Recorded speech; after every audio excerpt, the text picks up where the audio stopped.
పిల్లలకు బడి గుడి లాంటిది.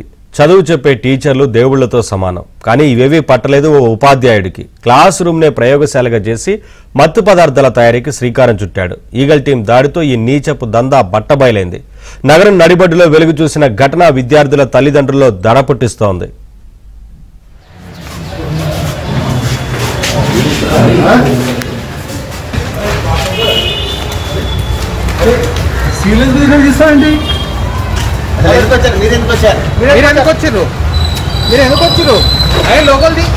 గుడిలాంటి బడిలో నయా దందా.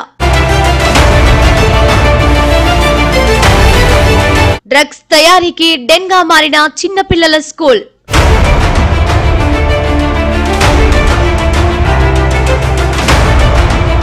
క్లాస్ రూమ్లే డ్రగ్స్ తయారీ కేంద్రాలు.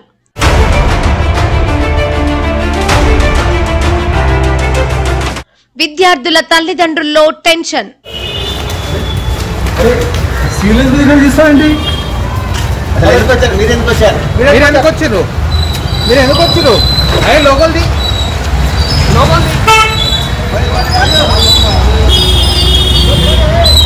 డ్రగ్స్ అంటే ఒకప్పుడు కొన్ని పబ్బులకో ప్రైవేటు పార్టీలకో పరిమితం.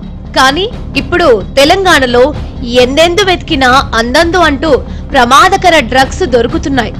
యూజర్లతో పాటు డ్రగ్ పెడ్లర్లు కూడా పెరిగారు. హైదరాబాద్ లో దాదాపు ప్రతిరోజు డ్రగ్స్ దొరుకుతూనే ఉన్నాయి. వీటిని అరికట్టేందుకు, మాదక ద్రవ్యాలకు బానిసలైన వారిని కాపాడేందుకు పోలీసులు ఎప్పటికప్పుడు చర్యలు తీసుకుంటున్నారు.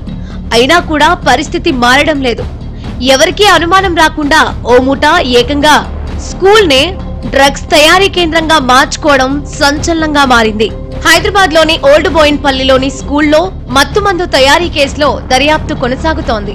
ఈ కేసులో కీలక నిందితుడు మల్లెల జయప్రకాష్ గౌడ్ ను ఈగల్ టీం అరెస్టు చేసింది. మల్లెల జయప్రకాష్ గౌడ్ అనే వ్యక్తి మేధా పాఠశాలను నిర్వహిస్తున్నారు. అందులో కొంత గ్రౌండ్ ఫ్లోర్, 1వ అంతస్తులో తరగతి గదులు ఉన్నాయి. 2వ అంతస్తులో ఆఫీస్ రూమ్ ఉంది. అయితే జయప్రకాష్ గౌడ్ కు తనకు తెలిసిన శేఖర్ అనే వ్యక్తి ద్వారా ఏడాది క్రితం గురువారెడ్డి పరిచయమయ్యారు. తన వద్ద ఆల్ప్రాజోలం తయారీ ఫార్ములా ఉందని, కోట్లు సంపాదించవచ్చని గురువారెడ్డి చెప్పారు. ఆ ఫార్ములా తయారీ పద్ధతి తెలుసుకున్న జయప్రకాష్ పాఠశాల 2వ అంతస్తులో ఆఫీసు పక్కన 2 గదుల్లో మినీ ఫ్యాక్టరీ పెట్టి ఆల్ప్రాజోలం తయారు చేస్తున్నారు.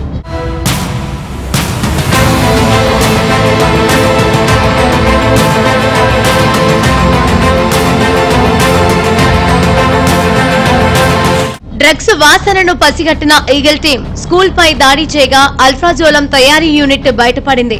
మేధా స్కూల్ యజమాని జయప్రకాష్ గౌడ్ తో పాటు మరో 2 పోలీసులు అరెస్టు చేశారు.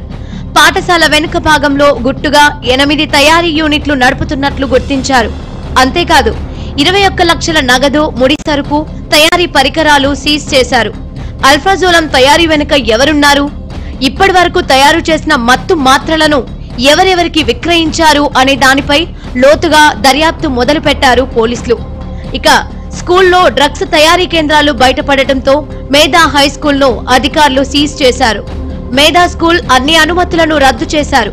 విద్యార్థులను వేరే స్కూల్లో చేర్పించేందుకు ఏర్పాట్లు చేస్తున్నారు. బోయిన్పల్లి, ఓల్డ్ బోయిన్పల్లిలో మేధా స్కూల్ రన్ చేసే ఇతను జయప్రకాష్ గౌడ్, ఇతను గత కొంతకాలంగా చేస్తున్నట్టు మాకు నిఘా ఉంచడం జరిగింది. ఆ నిఘాలో భాగంగా ఇతను తయారు చేయటం, తీసుకుపోయి సప్లై చేయటం, ఈ 2 విషయాలు తెలుస్తున్న క్రమంలో నిన్న ఇమ్మీడియట్ ఆపరేషన్ చేపట్టడం జరిగింది.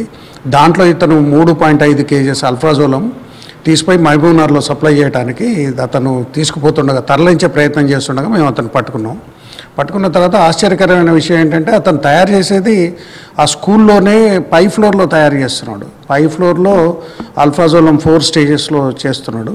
మేము వెళ్ళినప్పుడు 3.5 కేజెస్ మాకు ఆల్ప్రాజోలం దొరకడంతో పాటు 4.3 కేజెస్ ఆల్మోస్ట్ ప్రాసెసింగ్ చేసిన మెటీరియల్ కూడా మాకు దొరికింది. దాంతోపాటు పెద్ద ఎత్తున మాకు దీనికి సంబంధించిన సాల్వెంట్స్ కానీ, కెమికల్స్ కానీ అన్నీ దొరకడం జరిగింది. ఈ వ్యవహారం బయటపడటంతో పోలీసులు తెలంగాణ వ్యాప్తంగా డ్రగ్ ముఠాలపై దాడులు నిర్వహిస్తున్నారు. ఈగిల్, జీఆర్పీ, ఆర్పీఎఫ్, ఎల్ఎన్ఓ పోలీసుల సంయుక్తంగా దాడులు నిర్వహించి డ్రగ్స్ ముఠా సభ్యులను అదుపులోకి తీసుకుంటున్నారు.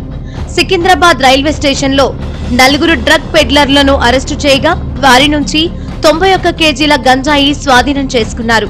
అలాగే వరంగల్లో కోనార్క్ ఎక్స్ప్రెస్ రైల్లో 32 కేజీల గంజాయి, ములుగు జిల్లా వాజేడులో 30 కేజీల గంజాయి స్వాధీనం చేసుకున్నారు. అటు ఆదిలాబాద్ జిల్లాలో గంజాయిని సాగు చేస్తున్న వారిని అదుపులోకి తీసుకున్నారు పోలీసులు. 627 గంజాయి మొక్కలను స్వాధీనం చేసుకుని పోలీస్ స్టేషన్ కు తరలించారు.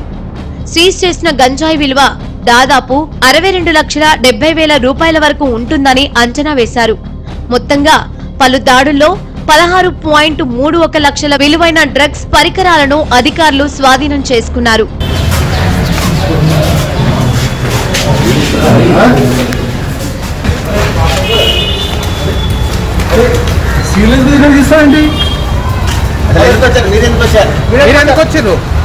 మీరు ఎందుకు వచ్చారు?